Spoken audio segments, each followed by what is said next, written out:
Guys, म आज एउटा नयाँ जबको अवसर लिएर चाहिँ हजुर सामु सूचना लिएर उपस्थिति भएको छु र राष्ट्र तथ्याङ्क विभाग नेसनल स्ट्याटिस्टिक्समा चाहिँ तपाईँको केही करारमा पदहरू खुलेकाले इच्छुक व्यक्तिहरूले गएर फर्म भर्न सक्नुहुन्छ होइन। तपाईँहरूले अब इच्छुक हुनुहुन्छ भने त्यो फर्म कसरी भर्ने बारे तपाईँहरूलाई म केही जानकारी गराउन गइरहेको छु र त्यो फर्म कसरी भर्ने र कतिजनाको लागि खुलेको छ भन्ने विशेष जानकारीका साथ हजुरहरू सामु र उक्त फर्म नोटिस कहाँ र कसरी भर्ने भन्ने कुरा तपाईँहरूलाई म देखाउन गएको छु। तपाईँहरूले आफ्नो गुगल अथवा क्रोममा गएर चाहिँ नेसनल स्ट्याटिस्टिक्सको वेबसाइटमा जानुपर्ने हुन्छ, nso.nepal.gov.np बुझ्नुभयो नि। र त्यसमा टाइप गर्नु होला र त्यसको वेबसाइट पेज खुलिसकेको छ। हजुरहरू चाहिँ यो 3टा डट जुन छ नि, 3टा डटमा चाहिँ तपाईँले क्लिक गर्नु होला होइन।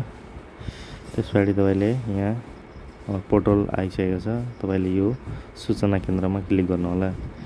सूचना केन्द्रमा तपाईँको यो सूचनाहरू रहेको छ, त्यहाँ क्लिक गर्नु होला र यहाँ तपाईँले देख्न सक्नुहुन्छ यो ठाउँमा कोडर तथा इन्ट्री अपरेटरको करारको लागि यहाँ तपाईँको केही सूचना रहेको छ र यो तपाईँ सूचना हेर्न सक्नुहुन्छ।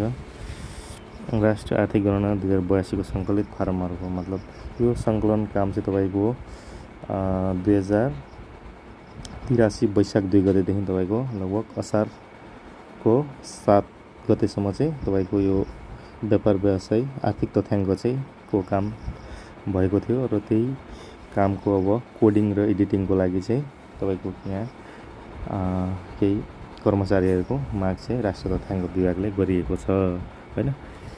र यो फारम चाहिँ तपाईँको असारको 22 गते खोलेको थियो र साउनको लगभग 4 गते बन्द हुनेछ। 15 दिनभित्रमा चाहिँ यो फर्म बन्द हुनेछ र तपाईँले गएर चाहिँ एप्लाई गर्न सक्नुहुन्छ। तपाईँलाई यहाँ 2 पदको लागि चाहिँ तपाईँको कर्मचारीहरूको डिमान्ड गरेको छ। कोडरको लागि चाहिँ 60 जना होइन, त्यस्तै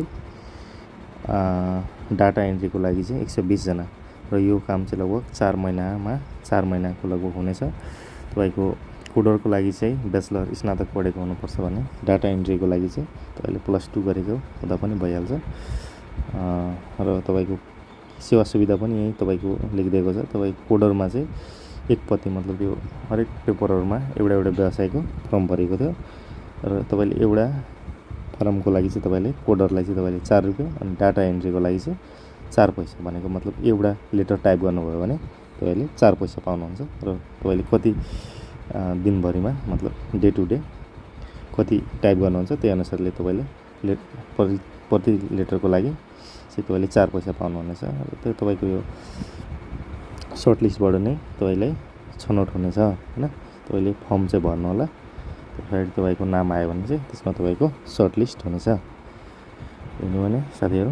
र यसको लागि तपाईँलाई आवश्यक कागजातहरू चाहिँ तपाईँको एउटा पासपोर्ट साइजको फोटो भइहाल्यो होइन, नागरिकताको प्रतिलिपिहरू अनि न्यूनतम शैक्षिक योग्यता तपाईँको ट्रान्सक्रिप्टहरू चाहिँ मतलब तपाईँले उक्त फार्ममा चाहिँ बुझाउनु पर्ने हुन्छ। तपाईँले यो चाहिँ मेन केन्द्रीय कार्यालयमा गएर नै तपाईँले बुझाउनु पर्ने हुन्छ है गाइजहरू। तपाईँसँग के अनुभव छ भने डाटा सङ्कलन गरेको तपाईँले त्यो पेश गर्न सक्नुहुन्छ होइन। त्यस्तै डाटा एन्ट्रीको लागि चाहिँ तपाईँले कम्प्युटरको तालिम भएको सर्टिफिकेटहरू लिनुपर्ने हुन्छ र तपाईँको कार्यक्षेत्र चाहिँ त्यो तथ्याङ्क कार्यालयको मेन थापाथली काठमाडौँमा नै हुन्छ है गाइजहरू। यहाँ तपाईँको उमेरको हकबन्दी पनि तोकिदिएको छ होइन। कोडरको रूपमा चाहिँ 21 वर्ष, डाटा एन्ट्रीको चाहिँ अन्तिम मिति चाहिँ 18 वर्ष मात्रै भयो भने भइहाल्छ र 50% चाहिँ महिलाहरूलाई प्राथमिकता दिने कुरा गरेको छ होइन। साउन्ड चार्ज लेस डेट तपाईँको रहेको छ। माग सङ्ख्याभन्दा कम्तीमा 2 गुणा लिएर चाहिँ सर्ट लिस्टबाट चाहिँ तपाईँलाई लिइनेछ। 2 गुणा चाहिँ लिन्छ अनि तपाईँले सर्ट लिस्टमा चाहिँ अब को कसलाई सिलेक्ट गर्छ त्यो र तपाईँले यसको अब एउटा फर्म डाउनलोड गर्नुपर्ने छ। त्यो फर्म चाहिँ तपाईँले डाउनलोड गरेर त्यो डकुमेन्टहरूसँग तपाईँले पेस्ट गर्नुपर्ने हुन्छ। र त्यो फर्म चाहिँ तपाईँले कहाँबाट डाउनलोड गर्ने भन्ने कुरा अब तपाईँलाई म देखाउन गइरहेको छु। ओके, तपाईँले सूचना केन्द्रमा जाँदा तपाईँको यहाँ फारमहरू रहेको छ एउटा, हेर्नु त, यो फारमहरूमा जानु होइन। फारमहरूमा गइसकेपछि तपाईँले यहाँ दुईवटा, यहाँ एउटा राष्ट्रिय आर्थिक गणना कोडिङ एडिटिङको पदको आवेदन र राष्ट्रको डाटा एन्ट्री अपरेटर पदको आवेदन फारम रहेको छ होइन। यसमा तपाईँले क्लिक गर्नु होला र तपाईँको फारम खुल्नेछ होइन। यो फारममा चाहिँ तपाईँको एकापट्टि आफ्नो फोटो पेपी साइजको टास्नुपर्ने हुन्छ होइन। त्यसपछि तपाईँको यहाँ नाम लेख्नु होला अङ्ग्रेजीमा, तपाईँको लिङ्ग, जन्ममिति, यहाँ सामान्य डिटेल्सहरू हजुरहरूको रहेको छ होइन। नागरिकता नम्बर, जारी गर्ने जिल्ला, जारी मिति लेख्नु होला, मोबाइल नम्बर होइन। तपाईँको जेनरल डिटेल्सहरू रहेको छ। त्यस्तै न्यूनतम शैक्षिक योग्यताको तपाईँले जिपीहरू लेख्नु होला होइन। अनि तपाईँले अध्ययन गर्नुभएको शैक्षिक संस्थाको नाम लेख्नु होला। त्यस्तै तपाईँले +2 भन्दा पनि माथि पढ्नुभएको छ, अथवा मास्टर गर्नुभएको छ भने न्यूनतम शैक्षिक योग्यता 6 लेख्नु होला। त्यस्तै यो गणक र सुपरिचितको रूपमा काम गर्नुभयो भने त्यो पनि लेख्नु होला होइन।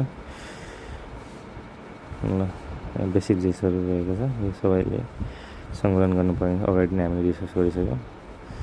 ओके, थ्याङ्क यू, गर्नु होला गाइस, धन्यवाद।